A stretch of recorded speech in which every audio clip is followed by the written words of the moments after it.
지금 여러분의 인생이 혹시 사방이 꽉 막힌 벽처럼 느껴지시나요? 노력하면 할수록 늪에 빠지는 기분. 도대체 내 인생은 왜 이럴까? 원망 섞인 한숨이 나오는 그런 시기신가요? 그런데 그거 아세요? 우주는 당신에게 큰 선물을 주기 전 반드시 그 선물을 담을 빈자리를 만들기 위해 대대적인 공사를 시작합니다. 지금의 고난이 사실은 인생 역전의 시작이었다는 증거. 대운이 들어오기 직전 나타나는 10가지 징조를 순서대로 말씀드리겠습니다. 특히 오늘 내용 중 3가지 이상 해당하신다면 지금부터 단단히 마음먹으세요. 곧 여러분의 시대가 열릴 겁니다. 첫 번째, 주변 물건들이 하나하나 계속 망가지고 집을 뒤엎고 싶어지거나 절실하게 이사가고 싶어진다. 평소 잘 쓰던 가전제품이 고장나거나 물건을 자꾸 잃어버리나요? 이건 단순한 불운이 아닙니다. 양자역학적으로 보면 모든 물건은 고유의 진동수를 가집니다. 당신의 운이 바뀌면서 에너지 진동수가 급격히 올라가면 기존의 낡은 물건들과 주파수가 맞지 않아 충돌이 일어나는 겁니다. 새 술은 새 부대에 담아야 하듯 당신의 변화된 에너지가 낡은 환경을 밀어내는 가장 자연스러운 정화작용입니다. 그러니 이상하게 여기지 말고 새로운 변화가 찾아온다고 생각하시면 됩니다. 두 번째, 지독한 강제 고립의 시기가 온다. 믿었던 사람에게 배신당하거나 갑자기 모임이 끊겨 혼자가 되셨나요? 이건 우주가 당신을 위해 만든 독방수행 시간입니다. 큰 운을 쓰기 전에는 외부의 잡음을 차단하고 오직 내면의 목소리에 집중해야 하기 때문이죠. 지금 혼자라는 건 곧 나타날 인생의 귀인들을 맞이하기 위해 당신에게 필요 없는 인간관계를 깔끔히 비우고 있는 과정입니다. 세 번째, 병원을 가보고 정밀 검사를 해도 아무 이상 없다, 신경성이다 라는 말만 듣는데 몸은 천근만근 무거우신가요? 이건 단순한 피로가 아닙니다. 우리 인생의 항로가 바뀔 때는 단순히 환경만 바뀌는 게 아니라 그 환경을 감당할 당신의 생체 에너지 주파수 자체가 통째로 변해야 하기 때문입니다. 마치 구형 컴퓨터에 최신 고사양 소프트웨어를 설치한다고 생각해보세요. 설치하는 동안은 다른 작업을 할 수 없고 시스템이 엄청나게 느려지거나 열이 나기도 하죠. 우리 몸도 마찬가지입니다. 대운이라는 거대한 에너지를 받아들이기 위해 뇌세포와 신경계가 재구조화되는 과정에서 막대한 에너지를 소모하게 됩니다. 그래서 이유 없이 졸음이 쏟아지고 몸의 약한 부위부터 통증이 찾아오는 것입니다. 하지만 이 재부팅의 시간이 지나면 어떻게 변할까요? 이 시기를 견뎌내면 놀라운 변화가 찾아옵니다. 단계가 거치듯 머리가 맑아지며 예전에는 며칠을 고민해도 풀리지 않던 문제들이 단 몇 분 만에 해결되는 초집중 상태를 경험하게 됩니다. 잠을 조금만 자도 몸이 가볍고 눈빛에는 생기가 돌며 목소리에 힘이 실리게 되죠. 무엇보다 큰 변화는 직관력이 좋아진다는 것입니다. 굳이 애쓰지 않아도 내가 어디로 가야 할지, 누구를 만나야 할지 본능적으로 알게 되는 최적의 컨디션으로 거듭나게 됩니다. 지금의 통증과 졸음은 바로 그 슈퍼컴퓨터로 거듭나기 위한 필수적인 업데이트 과정임을 잊지 마세요. 네 번째, 가장 아끼던 것을 잃거나 밑바닥을 경험한다. 왜 대운 전에는 꼭 시련이 올까요? 그 이유는 간단합니다. 지금 당신이 쥐고 있는 것이 사실은 더 큰 행운이 들어오는 길을 막고 있기 때문입니다. 손에 낡은 돌덩이를 꽉 쥐고 있다면 아무리 옆에 보석이 있어도 그것을 집을 수 없습니다. 우주는 당신에게 보석을 쥐어주기 위해 당신이 그토록 놓지 못하던 돌덩이를 강제로 놓게 만듭니다. 그것이 때로는 오랫동안 몸담았던 직장일 수도 있고 전부라고 믿었던 관계일 수도 있습니다. 밑바닥을 쳤다는 건 이제 당신의 인생에 거대한 빈 공간이 생겼다는 뜻입니다. 물리학적으로 진공 상태는 주변의 에너지를 강력하게 빨아들입니다. 인생도 마찬가지입니다.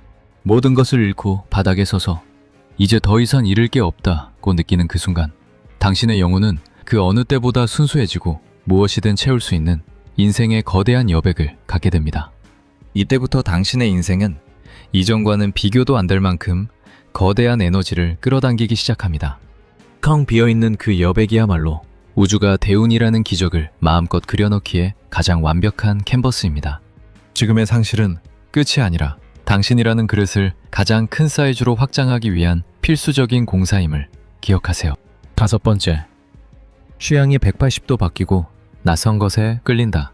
평소라면 절대 안 읽을 책을 집어들거나 가본 적 없는 장소에 가고 싶어지나요? 당신의 잠재의식이 대운이 기다리고 있는 지점으로 당신을 인도하는 중입니다.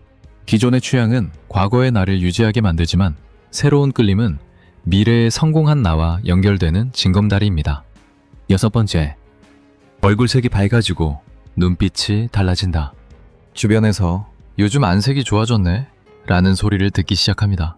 상황은 그대로인데 얼굴에서 빛이 나는 건 내면의 에너지가 이미 승리했음을 보여주는 가장 정직한 신호입니다. 관상학에서도 운이 들어올 땐 이마와 콧등에서 윤기가 난다고 하죠. 당신의 기운이 살아나고 있다는 증거입니다. 7번째, 아주 사소한 우연, 동시성이 반복된다. 생각지도 못한 사람에게 연락이 오거나 방금 생각한 단어가 TV에서 나오는 등 기묘한 우연이 겹칩니다. 이건 당신이 우주의 흐름과 박자를 맞추기 시작했다는 증거입니다. 당신이 원하는 목적지에 정확히 가고 있다는 일종의 확인 도장인 셈이죠. 8번째, 어떻게든 되겠지 라는 담대함이 생긴다. 이게 가장 무서운 신호입니다. 불안이 극에 달하다가 어느 순간 평온해집니다. 죽기밖에 더 하겠어? 혹은 결국 잘 될 거야 라는 근거 없는 확신이 들죠. 두려움을 초월한 이 상태는 대운을 담을 수 있는 가장 강력한 그릇이 완성되었음을 의미합니다. 9번째, 과거의 내가 부끄러워지거나 낯설게 느껴진다. 불과 몇 달 전의 내 생각이나 행동이 이해되지 않는다면 당신은 이미 다른 사람이 된 것입니다. 낡은 뱀의 허물을 벗듯 당신의 의식 수준이 비약적으로 상승한 것이죠. 의식이 바뀌면 선택이 바뀌고 선택이 바뀌면 운명은 바뀔 수밖에 없습니다. 마지막 10번째, 사소한 말 한마디에 큰 깨달음을 얻는다. 지나가는 아이의 말이나 식당 아주머니의 한마디가 이상하게 가슴을 때립니다. 이유가 있습니다. 대운이 오기 직전엔 모든 감각이 열리기 때문입니다. 우주는 끊임없이 당신에게 힌트를 던지고 있고 이제 당신은 그 힌트를 읽어낼 준비가 된 것입니다. 여러분이 준비가 되었기 때문에 나타나는 신호들인 것이죠. 이제 왜 고난 뒤에 대운이 오는지 조금은 납득이 가시나요? 지금 혹시 이 10가지 중 몇 가지를 겪고 계시나요? 만약 고통스러운 상황 속에 있다면 오히려 기뻐하세요. 당신은 지금 인생에서 가장 큰 보너스를 받기 바로 직전에 서 있는 겁니다.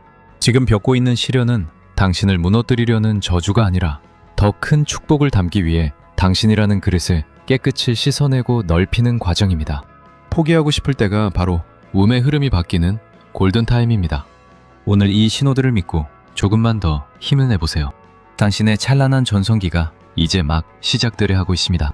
오늘 내용이 유익했다면 구독과 좋아요로 긍정 에너지를 나눠주세요. 여러분의 대운을 진심으로 축하하며 응원합니다. 세상은 우리에게 보는 것이 믿는 것이라고 말합니다. 하지만 진리는 그 반대입니다. 믿는 것이 곧 보는 것입니다. 우리는 흔히 삶이 밖에서 안으로 흐른다고 믿습니다. 세상이 나에게 예기치 못한 사건을 던져주면 나는 그저 그에 반응하고 대처해야 하는 수동적인 존재라고 생각하곤 하죠. 이것은 우리가 세상의 결과에 휘둘리며 살고 있다는 뜻입니다. 진실은 정반대입니다. 모든 삶은 보이지 않는 것에서 시작됩니다. 당신의 눈앞에 펼쳐진 물리적 세계는 단지 마음이라는 원본이 투사된 그림자일 뿐입니다. 삶은 단 한순간도 빠짐없이 안에서 밖으로 흐릅니다. 당신의 눈에 보이는 세상은 당신의 내면이 비춰진 거대한 거울일 뿐입니다. 영화가 끝나도 스크림의 잔상이 남듯 현재의 고통은 과거의 그림자입니다. 그 그림자와 싸우지 마십시오. 대신 당신의 내면 스크린에 새로운 필름을 끼우십시오. 가장 먼저 해야 할 일은 이 우주를 움직이는 거대한 지능이 존재함을 인정하는 것입니다. 밤하늘의 별을 돌리고 당신의 심장을 뛰게 하며 씨앗 하나에서 거대한 나무를 길러내는 그 무한한 생명력을 바라보십시오. 이 힘은 결코 지치지 않으며 부족함이 없고 모든 곳에 편재해 있습니다. 이 우주적 근원이 지금 이 자리에 그리고 당신이 숨쉬는 모든 공간에 가득 차 있음을 그저 깊이 인정하세요. 당신의 눈에 보이는 이 물질 세계는 거대한 빈산의 일각일 뿐입니다. 그 이면에는 모든 것을 가능하게 하는 무한한 힘이 소용돌이치고 있습니다. 당신이 숨쉬는 공기, 당신의 심장 박동, 지능적인 세포의 움직임 속에 그 힘이 가득합니다. 이 우주적 힘 앞에 불가능이란 단어는 존재하지 않습니다. 지금 당신은 그 무한한 자원과 연결되어 있습니다. 그 힘과 당신을 분리하지 마십시오. 신성한 지능이 내 안에서 나로서 존재한다 라는 감각이 당신의 세포 하나하나에 스며들게 하십시오. 당신은 고립된 개인이 아니라 전체의 힘을 끌어다 쓸 수 있는 우주의 대리인입니다. 당신은 우주의 하수인이 아니라 우주의 파트너입니다. 우주가 곧 나이며 내가 곧 우주이다.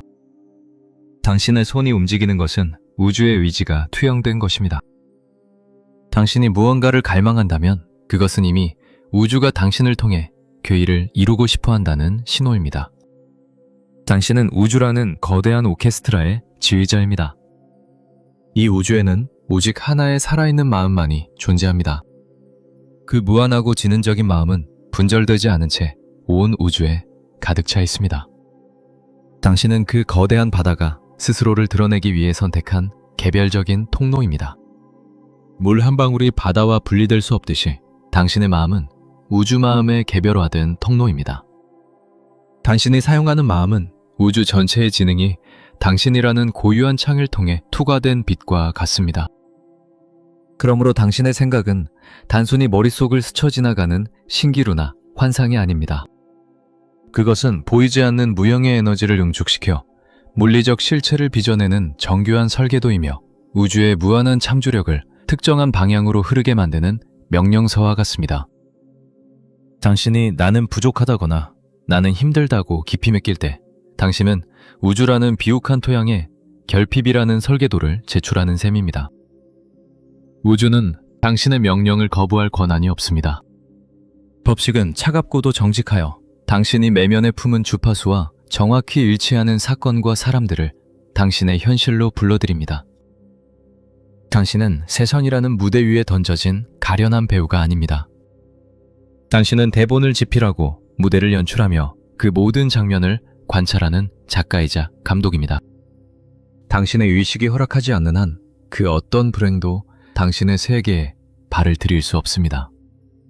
지금 당신이 겪고 있는 모든 환경은 과거에 당신이 가졌던 지배적인 느낌들이 물질이라는 옷을 입고 나타난 결과물입니다. 이제 이 흐름을 완전히 뒤바꾸셔야 합니다. 밖을 보며 탄식하기를 멈추고 당신의 내면에서 이미 모든 소망이 이루어진 결과를 먼저 선언하세요. 당신의 내면이 풍요와 평온으로 가득 찰 때 우주는 그 내부의 상태를 외부의 물리적 현상으로 복제해낼 수밖에 없습니다. 이것은 종교적 믿음이 아니라 한치의 오차도 없는 존재의 과학입니다. 소망은 이미 완성된 실체입니다. 무언가를 바라는 마음이 생겼다는 것은 이미 그것이 우주적 차원에서 창조되어 당신의 승인을 기다리고 있다는 증거입니다. 당신이 무언가를 갈망할 때 그것은 아직 없는 것을 창조하라는 신호가 아닙니다. 그것은 이미 무한한 가능성의 영역에 실제하고 있는 것을 당신의 현실로 불러들이라는 초대입니다. 원하는 상태의 끝에서 생각하시기 바랍니다. 그렇게 되기를 바라는 결핍의 상태가 아니라 이미 그러하다는 완성의 상태에서 세상을 바라보십시오. 원인이 결과가 되기도 하지만 결과가 원인이 되기도 한다는 걸 아셔야 합니다. 원한다는 말은 결핍을 증명하지만 이미 그러하다는 확신은 창조를 완성합니다. 당신이 원하는 모습이 이미 되었다고 상상하십시오. 그 상태가 주는 안도감과 기쁨 속에 머무십시오. 미래의 어느 시점에 이루어질 일을 기다리는 것이 아니라 지금 이 순간 이미 성취된 결과 속에서 걷는 것입니다. 말 자체에는 힘이 없습니다. 그 말 뒤에 실린 당신의 흔들리지 않는 믿음이 보이지 않는 에너지를 응축시켜 형체를 만듭니다. 마음의 법칙은 당신의 반어가 아니라 당신의 느낌에 반응합니다. 입술로는 풍요를 말하면서 가슴속으로 가난을 두려워한다면 우주는 당신의 두려움을 명령으로 인식합니다. 우주 창조의 비밀은 당신이 원하는 상태를 사실로 받아들이는 감각에 있습니다. 이미 이루어졌다면 나는 어떤 기분일까? 이 질문에 대한 답이 당신의 주파수가 되어야 합니다. 그 평온함, 그 성취감, 그 당연한 기분이 당신의 지배적인 상태가 될 때 세상은 그 느낌을 물리적 형태로 복제해낼 수밖에 없습니다. 입술의 고백보다 강력한 것은 당신의 심장이 느끼는 안도감과 성취감입니다. 느낌은 우주와 소통하는 유일한 언어입니다. 당신은 당신이 느끼는 바로 그 존재가 됩니다. 외부의 조건은 당신을 정의할 수 없습니다. 오직 당신이 스스로를 어떻게 정의하느냐에 따라 세상은 재배열됩니다. 감각의 증거를 거부하세요. 통장의 숫자와 몸의 통증은 과거의 잔상입니다. 현재의 진실은 오직 당신의 내면에서 결정됩니다. 이미 다 이루어져서 축하를 받고 있는 그 결과의 순간을 선언하기만 하면 됩니다. 당신이 경험하고 싶은 상태를 이미 완성된 진리로 선언하십시오. 나는 건강해질 것이다가 아니라 나의 본질은 완벽한 건강이다 라고 말하십시오. 나는 부유해지고 싶다가 아니라 무한한 풍요가 내 삶을 통해 지금 흐르고 있다 라고 단호하고 확신에 찬 어조로 당신의 진리를 선포하십시오. 나는 무엇이다 라고 선언하는 순간 우주의 모든 에너지는 그 선언을 뒷받침하기 위해 움직이기 시작합니다. 나는 풍요롭다. 나는 사랑받고 있다. 나는 평온하다. 나는 편안하다. 나는 여유롭다. 이 말들은 당신의 잠재의식에 찍히는 인장입니다. 집착을 거두는 것이 곧 믿음입니다. 어떻게 이루어질지 고민하는 것은 우주의 지능을 신뢰하지 못한다는 신호입니다. 씨앗을 심었다면 땅을 파헤치지 말고 이미 자라난 나무의 그늘을 즐기십시오. 당신의 의식은 우주 유일의 원인입니다. 세상에는 당신의 의식 외에 어떠한 다른 원인도 존재하지 않습니다. 당신이 바뀌면 세상은 바뀔 수밖에 없습니다. 당신은 더 이상 우연의 희생자가 아닙니다. 당신의 운명을 결정하는 것은 신비로운 외부의 힘이 아니라 바로 지금 당신이 선택하고 있는 생각과 느낌입니다. 당신의 의식은 우주에서 유일하게 자유로운 영역입니다. 그곳에서 당신은 무엇이든 될 수 있고 무엇이든 가질 수 있습니다. 당신은 지금 이 순간 당신이 믿는 그대로의 존재입니다. 당신의 선언이 곧 우주의 법전입니다. 현실은 종종 당신의 확언을 비웃는 것처럼 보일 것입니다. 통장 잔고는 여전히 비어있고 몸은 여전히 피곤할지 모릅니다. 하지만 네빌 고다드는 말합니다. 감각의 증거를 무시하라. 오직 당신의 상상만이 유일한 실제다. 당신의 명령이 잠재의식이라는 비옥한 토양에 심어졌다면 이제 어떻게 이루어질지에 대한 모든 걱정을 내려놓으십시오. 씨앗이 땅속에서 어떤 화학작용을 거쳐 싹을 틔우는지 당신은 알 필요가 없습니다. 당신의 신성한 권능을 믿으십시오.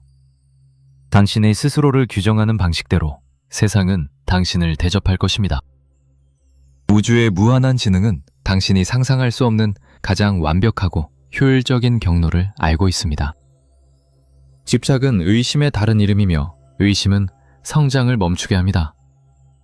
이미 목적지에 도착했음을 확신하며 일상의 평온함으로 돌아가세요. 이제 모든 것이 당신이 믿는 대로 될 것입니다.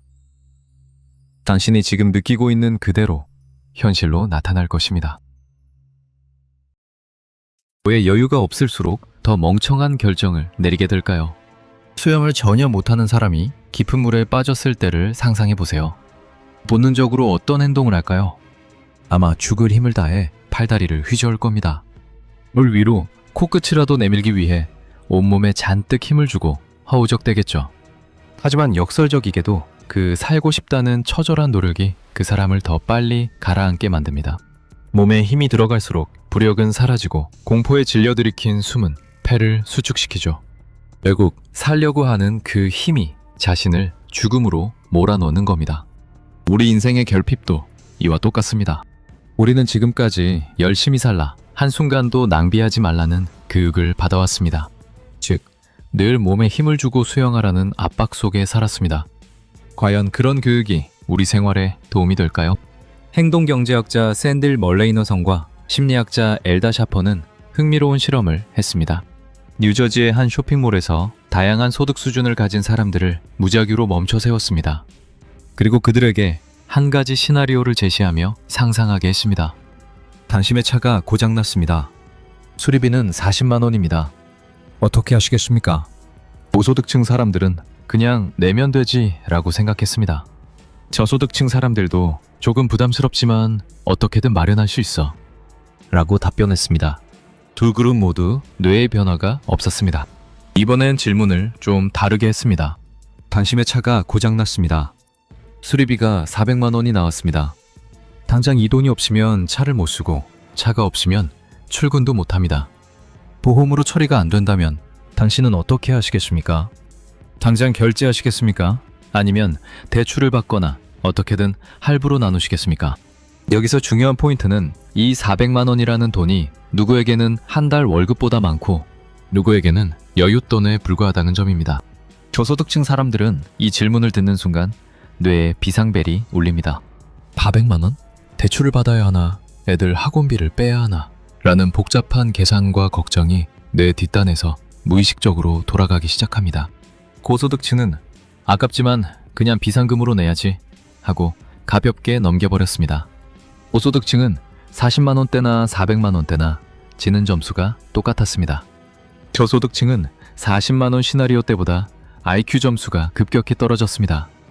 이 점수 하락폭은 하룻밤을 꼬박 세웠을 때 발생하는 인지 저하나 만성 알코올 중독자가 겪는 지능 저하와 맞먹는 수준이었습니다. 결핍에 빠진 사람은 심리적으로 물에 빠진 상태와 같습니다. 돈이 없어서, 시간이 없어서, 혹은 마음의 여유가 없어서 당장 죽을 것 같은 공포를 느낍니다.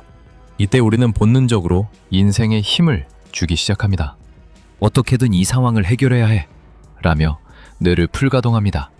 이것을 터널링의 상태라고 합니다. 이 터널링은 단기적으로는 엄청난 집중력을 발휘하게 하지만 치명적인 대가를 치르게 합니다. 바로 대역폭의 저하입니다. 물속에서 허우적대느라 산소를 다 써버리는 것처럼 우리 뇌는 결핍 걱정을 하느라 인지적 대역폭을 전부 소진해버립니다. 힘을 준 뇌는 유연함을 잃고 오직 당장이라는 좁은 구멍만 보게 됩니다. 정작 물 밖으로 나갈 방법을 생각할 에너지가 남지 않는 것이죠. 실험에서 400만 원이라는 시나리오를 받지 않았을 때 저소득층의 지능은 고소득층과 차이가 없었습니다. 즉, 걱정이라는 힘을 뺀 상태에서는 누구나 명석한 판단을 내릴 수 있다는 뜻입니다. 연구진들은 말합니다. 당신이 부족한 것이 아니라 당신의 대역폭이 잠식당한 것뿐이다. 인간의 뇌의 용량은 한정되어 있다고 합니다. 대역폭이 꽉 찬 상태의 뇌는 오작동합니다. 우리 뇌에는 인지적 대역폭이라는 한정된 용량이 있습니다. 컴퓨터로 치면 램과 같죠. 결핍이 찾아오면 우리 뇌는 우리가 시키지도 않았는데 그 결핍을 해결하기 위한 백그라운드 프로그램을 강제로 돌리기 시작합니다.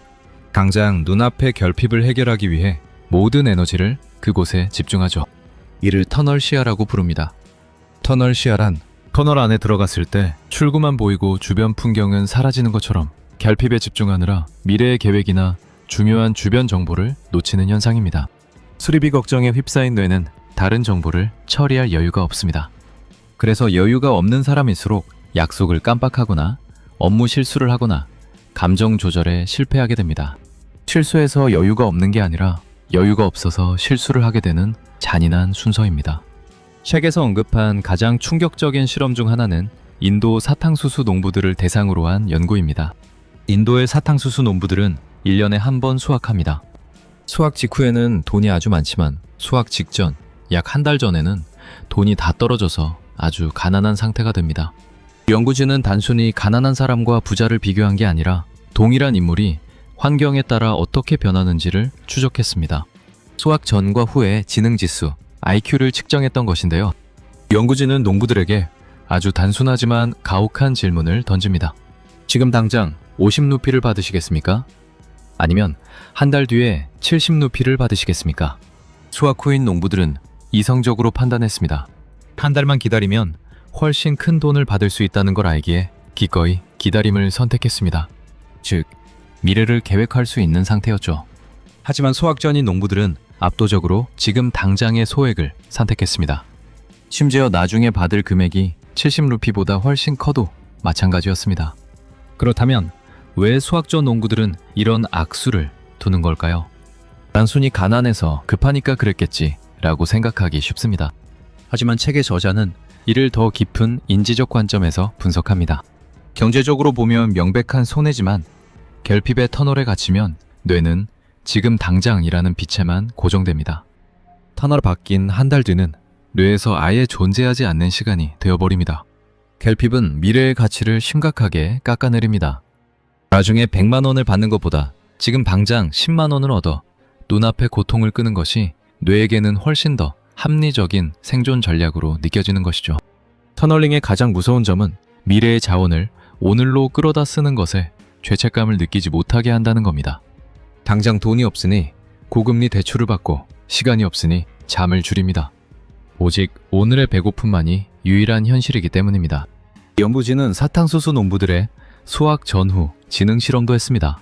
빨강이라는 글자가 파란색으로 쓰여 있을 때 글자가 아닌 글자의 색상을 말해야 하는 테스트입니다. 여러분도 한번 해보시겠어요?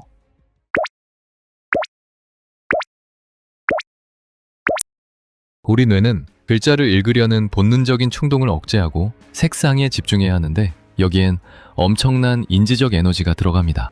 실험 결과 수학 직전의 농부들은 수학 후보다 IQ 점수가 13점이나 낮았습니다.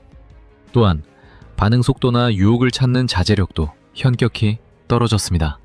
농부들의 지능은 변하지 않았습니다. 다만 수학 전에는 남은 돈으로 어떻게 버티지라는 걱정이 뇌 연산 능력 대역폭을 24시간 점유하고 있었기 때문에 지능 테스트를 풀 여유 전력이 없었던 것입니다. 결론적으로 결핍에 시달리면 뇌가 이미 지쳐 있어서 충동을 억제하고 하나에 집중하는 자기 통제력이 바닥난다는 사실을 보여주었습니다. 결핍이 우리 머릿속을 어떻게 해킹하는지 보여주는 실험도 있습니다. 사람들을 두 그룹으로 나눴습니다. 한 그룹은 점심을 든든히 먹은 상태이고 다른 그룹은 몇 시간 동안 굶은 상태입니다.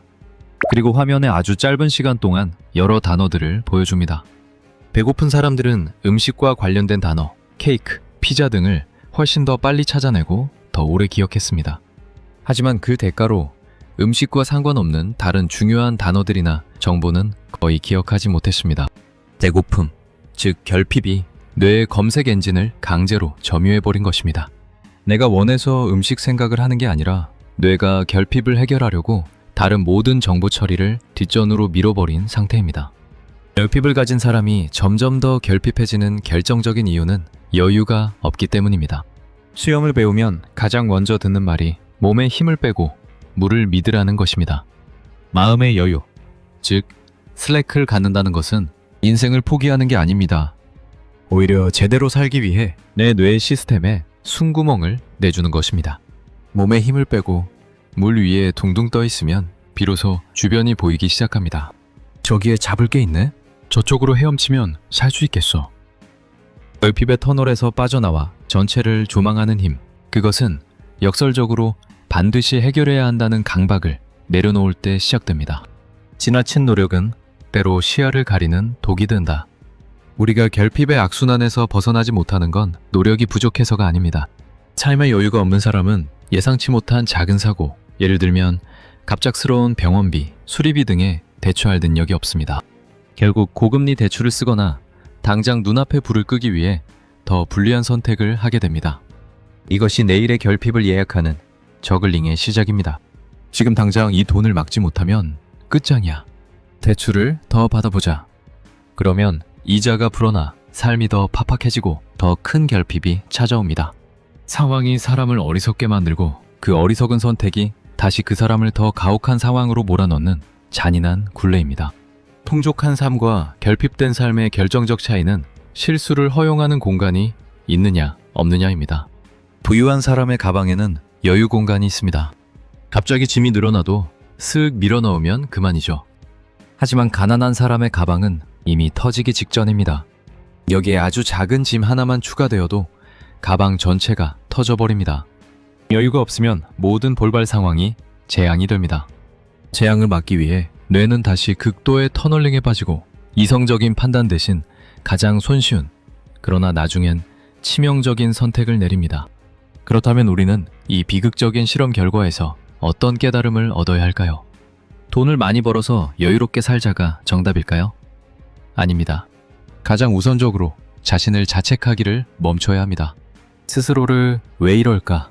라고 비난하는 순간 그 비난마저 대역폭을 잡아먹습니다. 결핍된 상태에서의 노력은 효율이 극도로 낮습니다. 무작정 더 열심히 살려고 하기 전에 단 10분의 시간이라도, 단 10,000원의 비상금이라도 나를 방해하지 않는 여유로 떼어놓아야 합니다. 그 작은 틈이 있어야 뇌가 터널 밖을 볼 수 있습니다. 결핍의 늪에서 빠져나오려면 더 세게 발버둥 치는 것이 아니라 내 뇌가 생각할 수 있는 공간을 확보해 주어야 한다. 우리가 여유가 없을 때 멍청한 결정을 내리는 건 지면이 낮아서가 아닙니다.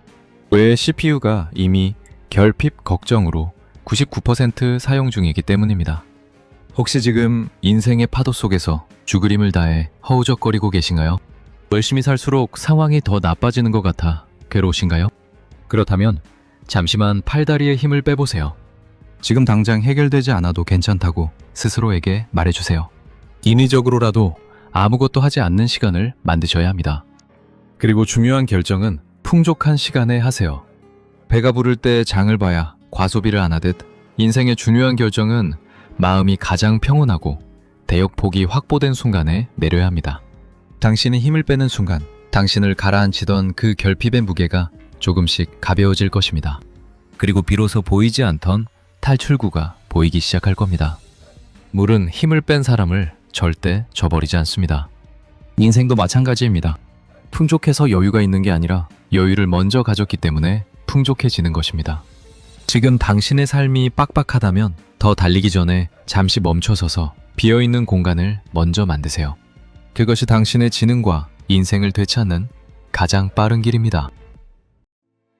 2500년 전 노자는 돈은 이름 붙일 수 없는 무에서 시작되었다고 말했습니다. 그리고 현대 물리학은 만물의 근원을 탐구하다가 양자장이라는 보이지 않는 에너지의 바다에 도달했죠.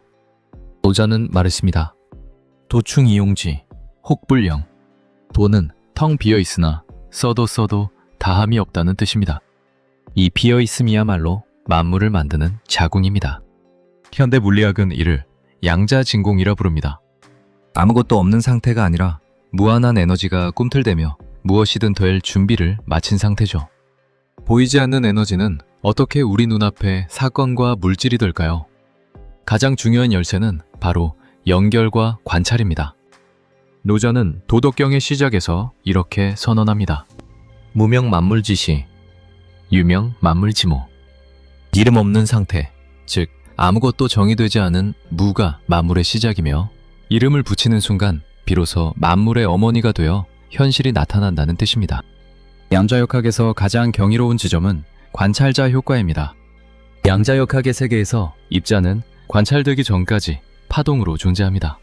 파동은 어디에나 있고 동시에 어디에도 없습니다. 즉, 모든 가능성이 중첩되어 있는 상태죠.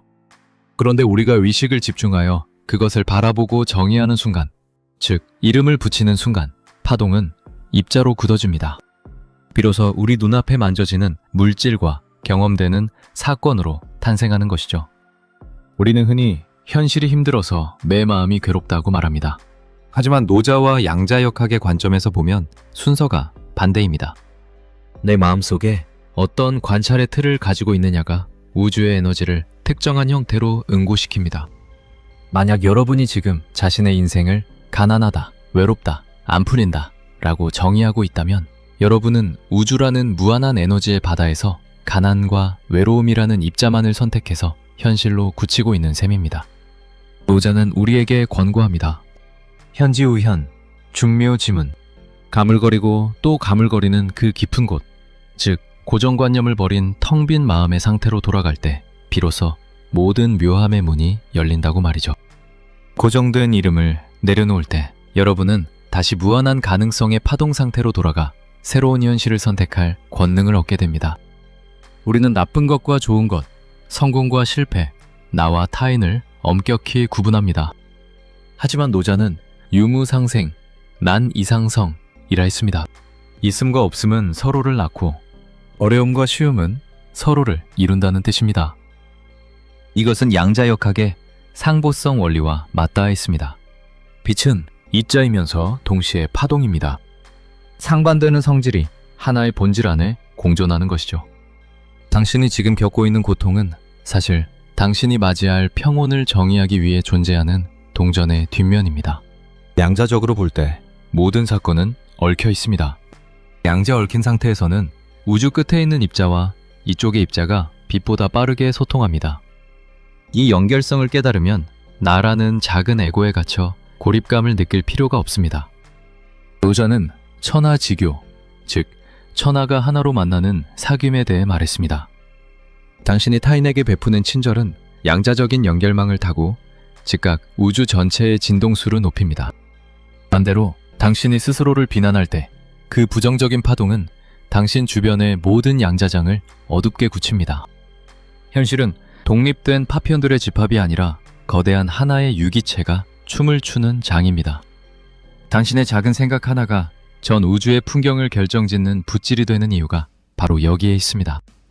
가장 많이 오해받는 노자의 사상이 바로 무의입니다. 노자는 위무의, 칭무불치라고 했습니다.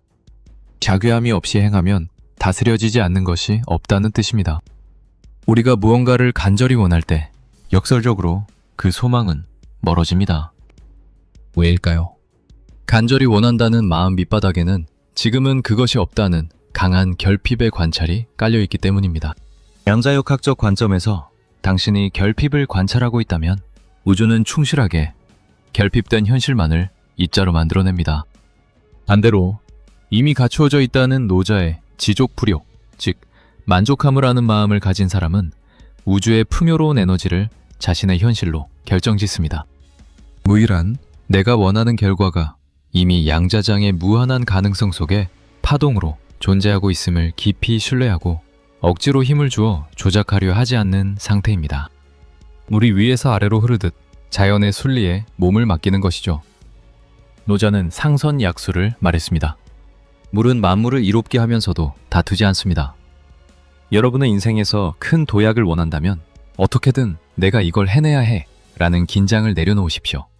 대신 도라는 우주 안에서 내가 원하는 상태는 이미 완성되어 있다는 고요한 확신을 가지세요. 이것이 바로 무의의 행함입니다. 마음이 고요해질 때 비로소 양자전은 당신의 의도에 가장 민감하게 반응합니다. 저항이 사라진 상태에서 에너지는 가장 빠르게 현실로 응축됩니다. 억지로 무언가를 바꾸려 애쓰는 유의의 삶을 잠시 내려놓으세요. 대신 만물이 이미 도 안에서 온전하게 흐르고 있음을 믿는 무의의 마음을 가져보십시오. 우주라는 거대한 지능은 자기 자신을 경험하고 싶어 합니다. 하지만 무한하고 형체 없는 상태로는 스스로를 느낄 수 없습니다. 그래서 나와 너라는 개별적인 관찰자의 창을 만든 것입니다. 즉 여러분은 우주가 자기 자신을 다채롭게 감상하기 위해 보는 양자적 탐사대입니다. 인생이 주어지는 이유는 무언가를 성취하기 위해서가 아니라 관찰하기 위해서입니다. 당신이 슬픔을 느낄 때 우주는 슬픔이 무엇인지 비로소 알게 되고 당신이 사랑을 느낄 때 우주는 환희로 진동합니다. 현실을 만들어가는 원동력은 외부의 조건이 아니라 당신의 내면에서 솟아나는 이 체험의 의지입니다. 노자는 치허극, 수정독이라 했습니다. 마음을 텅 비우고 고요히 있으면 세상 만사가 어떻게 나타났다가 다시 근원으로 돌아가는지 그 원리가 훤히 보이게 된다는 뜻입니다. 인생의 목적은 외부로 달려가 무언가를 획득하는 것이 아니라 내면의 고요 속에서 우주의 창조 과정을 지켜보는 목격자가 되는 것입니다. 우리는 모두 보이지 않는 끈으로 연결되어 있습니다. 양자 얽힘 현상처럼 우주 한쪽의 떨림은 즉각적으로 다른 쪽에 전달됩니다. 내가 타인을 미워하면 그 에너지는 결국 나에게 돌아오는 이유가 여기에 있습니다. 우리는 독립된 섬이 아니라 도라는 하나의 바다 위에 떠있는 물결들이기 때문입니다. 당신은 이미 우주 그 자체이며 지금 이 순간에도 당신의 관찰을 통해 새로운 세계가 창조되고 있습니다. 당신은 당신의 현실이라는 우주를 창조하고 있는 유일한 주인공이자 관찰자입니다. 현실이 마음에 들지 않는다면 밖으로 나가 세상을 탓하는 대신 당신의 관찰의 창을 닦으십시오. 당신이 스스로를 귀하게 여길 때 천하가 당신에게 맡겨질 것입니다. 노자의 가르침처럼 스스로를 낮추고 흐름에 몸을 실으십시오.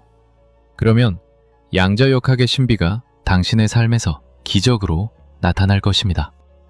당신이 관찰을 멈추지 않는 한 창조는 계속됩니다. 그리고 그 창조의 권능은 오직 당신의 마음 속에 있습니다. 도가 늘 그러하듯 당신의 마음을 자연의 흐름에 맞출 때 우주는 비로소 당신이 원하는 가장 아름다운 현실을 입자로 만들어 선물할 것입니다. 남들보다 더 열심히 살았고 잠을 줄여가며 노력했는데 왜 인생은 제자리 걸음인 것 같을까요? 우리는 흔히 내가 무언가를 가지기 위해 노력해야 한다고 믿지만 우주의 법칙은 조금 다릅니다. 우리는 그동안 거울을 억지로 닦으려 했습니다. 그런데 거울 속에 비친 내 얼굴이 인상을 쓰고 있는데 거울을 아무리 닦는다고 웃는 얼굴이 나올까요? 아닙니다. 내가 먼저 웃어야 거울 속에 나도 웃습니다. 인생도 똑같습니다. 돈이 없어서 불안한 게 아니라 불안해하고 있기 때문에 돈이 들어올 틈이 없는 겁니다. 사랑받지 못해서 외로운 게 아니라 외로워하고 있기 때문에 사랑이 도망가는 겁니다. 세상의 모든 만물은 눈에 보이지 않는 미세한 떨림, 즉 에너지의 진동으로 이루어져 있습니다. 양자역학적 관점에서 보면 우리가 단단하다고 믿는 책상이나 벽조차도 실제로는 아주 빠르게 진동하는 에너지의 입자들일 뿐이죠. 에너지는 물질이 되고 물질은 에너지가 됩니다. 당신의 강력한 생각의 에너지가 곧 당신의 물질적 현실이 되는 것은 자연의 섭리입니다. 놀랍게도 양자물리학의 관점에서 보면 당신이 마주하는 현실은 이미 아주 오래전에 당신이 내보낸 에너지가 물질화되어 나타난 과거의 잔상에 불과합니다. 그런데 우리는 이 이미 지나가 버린 잔상을 바꾸기 위해 애를 쓰고 노력하고 몸부림칩니다. 마치 이미 상영이 끝난 영화 스크린을 붙잡고 내용을 바꿔달라고 소리치는 것과 같습니다. 만약 당신이 지금 간절히 원하는 것이 오지 않고 있다면 이유는 단 하나입니다. 당신의 에너지가 미래가 아닌 과거의 결핍에 묶여있기 때문입니다. 물리학자 니콜라 테슬라는 말합니다. 당신이 우주의 비밀을 알고 싶다면 에너지, 주파수, 그리고 진동의 관점에서 생각하라. 우리가 흔히 말하는 간절함은 때로 독이 됩니다. 간절하다는 것은 역설적으로 지금 나에게 그것이 절실히 부족하다는 강력한 선언이기 때문입니다. 너무 간절하게 매달리는 것은 오히려 지금은 그것이 없다는 결핍을 강조하는 꼴이 됩니다. 우주는 당신의 성실함에 점수를 매기는 감독관이 아닙니다. 우주는 그저 당신이 뿜어내는 에너지의 결에 공명하는 거대한 메아리판일 뿐입니다. 그래서 신비주의 전통에서는 공의 상태를 강조합니다. 마음을 비울 때 비로소 우주의 지혜가 흘러들어옵니다. 끌어당김의 법칙은 단순한 소원 빌기가 아닙니다. 그것은 당신이라는 존재의 주파수를 당신이 원하는 현실의 주파수와 공명, 레조넌스 시키는 과학이자 예술입니다. 많은 분이 나는 부자가 되고 싶다고 매일 외치는데 왜 현실은 그대로인가요? 라고 묻습니다.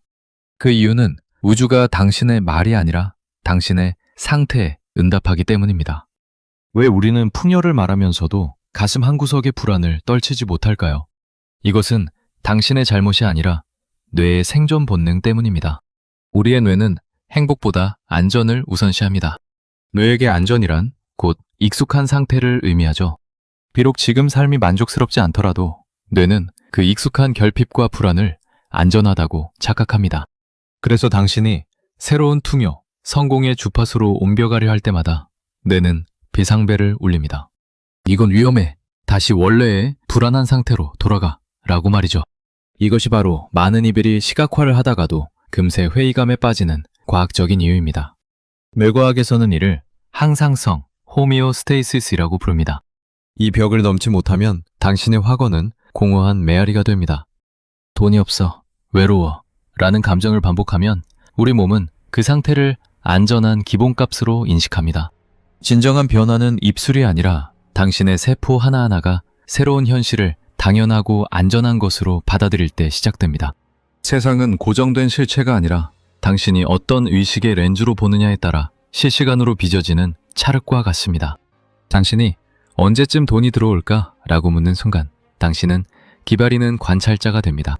양자장은 즉시 그 시선을 읽고 당신에게 계속 기다려야 하는 현실을 물질화해 보여줍니다. 돈이 없어서 힘들다 하는 마음으로 입으로만 풍요를 외치는 것은 라디오 채널을 88.5MHz에 맞춰놓고 100.1MHz의 음악이 나오길 기다리는 것과 같습니다. 이 고리를 끊기 위해서는 새로운 자극이 필요합니다. 허광을 기계적으로 반복하는 것이 아니라 당신의 뇌가 이미 일어난 일이라고 착각할 만큼 강력한 감각을 입력해야 합니다. 생각은 전기를 보내고 감정은 자기장을 만듭니다. 이 전자기적 신호가 일치하지 않을 때 우주는 당신의 신호를 소음으로 처리해버립니다. 당신이 무언가를 상상할 때 느껴지는 기분이 바로 주파수입니다. 이미 그것을 가진 것처럼 느끼는 안심, 기쁨, 감사의 에너지가 우주에 신호를 보냅니다. 우리의 의식은 빙산의 일각에 불과합니다. 수면 아래 숨겨진 거대한 무의식이 실제 우리 삶의 90% 이상을 창조합니다. 나는 안 될 거야. 세상은 험난해. 라는 오래된 신념들이 당신의 발목을 잡고 있다면 아무리 긍정적인 확언을 해도 에너지는 상쇄됩니다. 현대 물리학의 가장 신비로운 발견 중 하나는 양자 얽힘이라는 현상입니다. 한때 하나로 묶여 있었던 입자들은 우주 반대편으로 멀리 떨어져 있어도 한쪽이 변하면 동시에 다른 한쪽도 반응한다는 법칙이죠. 이것을 우리 삶에 대입해보세요. 당신이 원하는 그 풍요, 당신이 꿈꾸는 그 인생도 결국 우주라는 하나의 에너지에서 시작되었습니다. 즉, 당신과 당신이 원하는 미래는 보이지 않는 끈으로 이미 얽혀 연결되어 있다는 뜻입니다. 당신이 여기서 진동을 바꾸면 저 멀리 있는 당신의 목표물도 동시에 반응하기 시작합니다. 당신이 기뻐하면 당신이 원하는 현실도 당신을 향해 움직이기 시작하죠. 이것은 단순한 위로가 아니라 우주가 작동하는 물리적 방식입니다. 여러분이 외로운 배가 아니라 바다 그 자체인 이유도 바로 우리가 이 거대한 양자장 안에서 모두 연결되어 있기 때문입니다. 그럼 어떻게 하면 기분 좋은 상태를 계속 유지할 수 있을까요? 핵심은 억지로 연기하는 것이 아니라 이미 일어난 일을 기억해내는 것입니다. 아직 오지 않은 미래를 억지로 상상하려고 애쓰지 마세요. 대신 이렇게 해보십시오. 마치 매일 갈 여행지를 오늘 미리 떠올리며 설레는 것처럼 당신이 원하는 그 미래를 이미 일어난 일이라고 믿고 그 기분을 조용히 되새겨보는 겁니다.